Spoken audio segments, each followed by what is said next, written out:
It's a video.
I just wanted to thank everybody for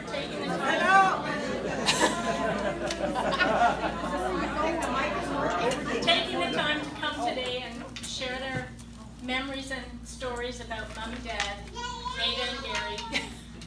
A number of you would have joined us here almost exactly 4 years ago. There were no tears in rehearsal. This should. You got this. 4 years ago, we celebrated Mom and Dad's 60th anniversary. Over several decades, they had a very happy marriage. And even though they each pursued their own individual interests and passions, like Mom loved going bowling with Southmore friends, she loved playing bridge, she loved doing her community work. Dad, of course, had his bees and his skiing with Mr. Conley. And of course, he was so talented at his carving. But they were truly a unit. They were one. And as the years went on and Mom's body was failing and Dad's mind, and Earl he hit it on the head. He said, Dad's the legs and Mom's the head. And he was right. They were one. Having said that, Mom and Dad had changed their mind a few years ago. Being the organized people they were and not wanting anybody to worry about them or have to take care of things, they had everything prearranged for this day. But a few years ago, they changed their mind and they said they didn't want any visitation. And as we thought about it, it seemed obvious. Neither one would have been able to go to the other's funeral. So we thought this was fitting to have this today. One of the other things they had prearranged was to have interment at our CMP's depot in Regina. Many of you are aware that Mom and Dad shared a birthday, and they got married on that birthday.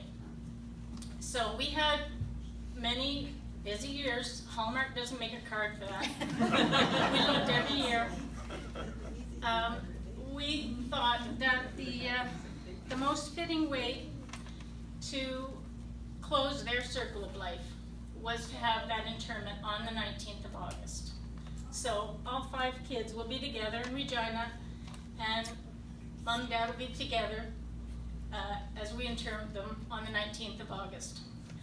One thing that was so clear over Mom and Dad's lifetime was the close circle of friends that they had. Friends that many of whom were lifelong friends, and nobody was closer to Mom and Dad than the Browns. The Browns grew up, had that place across the street from us on Southmore. There was a well-worn path between our 2 houses, trips every day across the street. Sharing baking. Sharing baking. Sometimes Mr. Brown would go missing, and Mrs. Brown always knew where to find him. Doing a puzzle in the basement? Yeah. And Mrs. Brown has a few thoughts to share with us today.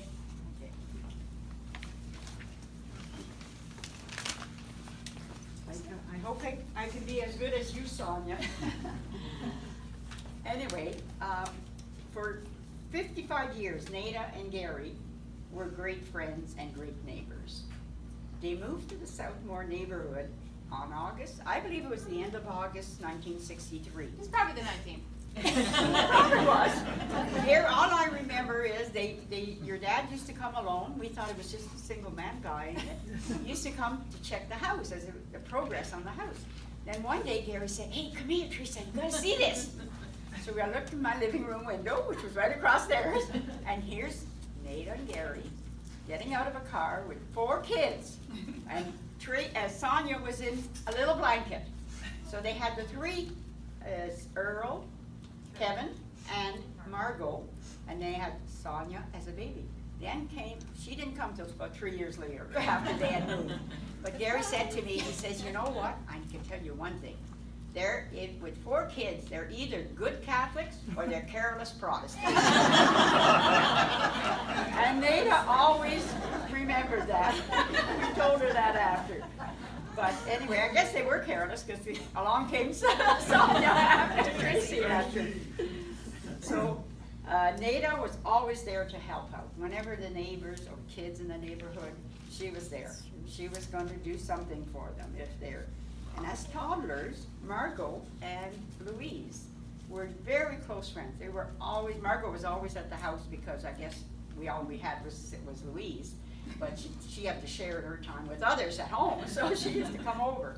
Sunday morning, she would always come over, and I'd have to scoot her home because we'd go to church Sunday. So one day she kept pleading with her mother to come to church with us. She wanted to wear her party dress and come to church. So Naida let her do it for a few Sundays. Now, isn't that a wonderful mother? Sending your own child with some Catholics to church. What a free babysitter. So, anyway, and when we had political elections, I think some of you neighbors will remember this. I had to mention this. Because you could tell the Moultons were conservatives, the Browns were liberals. And we had a liberal sign on our lawn. The Moultons had a conservative sign on their lawn. But very often at night, when you get up in the morning, the signs had been switched. And I'm sure, to the amazement of all the neighbors who didn't know what was going on, we knew it was our kids. Doing it. But anyway, and Naida also organized a nice summer barbecue with a neighbor, with us. Every year we had a barbecue before the school started. It was really nice, you know, we shared it.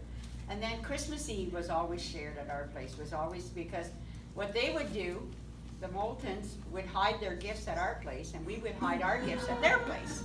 So Christmas Eve, we would meet at our place, and if something had to be assembled, they would assemble. The fathers would assemble it together, and that was a tradition, and it lasted for many years where we had it. We even carried it over to our other house, but then when I had the year that I had the heart attack, I guess, I just stopped it. But anyway, it was really a nice tradition. And then Sonia and Michael, oh, I must tell you this one is cute too. Sonia and Michael grew up to be the best of friends at all times. They were really good friends together. They could depend on each other. And one day, Sonia said to her father that she was going to marry Michael. I guess she was about 7 or 8. And Gary Moulton said, I have to say Moulton or Brown, because the two of them are Garys. Anyway, he said to her, he said, but Sonia, Michael, is going to be a priest, he says. And she says, that's okay. He told me I could be his housekeeper. Now, he was before the times. So lucky. You didn't know that, eh? So, and Naida was great at attending all community affairs. She was always there. I remember I used to let Gary go because I'd babysit. I'd stay home with the kids, and Naida would go, and she'd let Gary babysit the kids. Anyway, at one of our neighborhood watch, they were trying to set up the neighborhood watch, and the policeman was talking and saying the best help you can have for neighborhood watch is have a nosy neighbor, someone that looks out your windows all the time.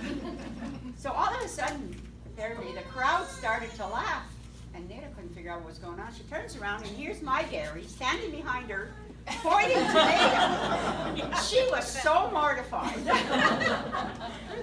And then she said to him, "I'll never forgive you, Gary. I've forgiven you many things, but I won't forgive you that one." But anyway, she was great to have in the neighborhood. She was a wonderful neighbor, great baker, just always making things and sharing them with the kids. Then there was, I must tell you this one too. This is cute too. We used to go shopping together. I used to, of course, Naida didn't drive, so I used to drive her, and now the neighbors used to go to Billingsbridge. In those days, there weren't too many shopping. There was, I guess it was Steinberg's at Billingsbridge. So often then we'd meet for coffee. So all of a sudden, we were meeting for coffee, and here comes Marlene Conley, was expecting Brendan then, her last one. She comes, and Marlene, in her nice, happy, easy way, comes over to the table, and she said, "Would someone drive me to the hospital? The doctor told me that I'm gonna have the baby." And we all jumped up, but Naida, God bless her, says, "I'll drive you." And Naida has never driven a car. So that stayed, and then we all burst out laughing. But she did get to the hospital on time. Her heart was in the right place. She always wants to help. That's it, she was very helpful. So there are so many other stories that I could tell about. But Naida, you will be missed, and Gary too. Both you and Gary were such great friends and great neighbors. I'm sure on Sunday afternoon, you were welcomed up there by the two Garys. Yes. Thank you.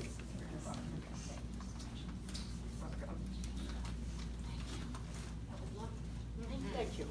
There's a lot of food you guys gotta eat. And thank you to everybody for coming today. So lovely to see everybody here. Thank you so much. Stay neat. Yep. Somebody's leaving to him.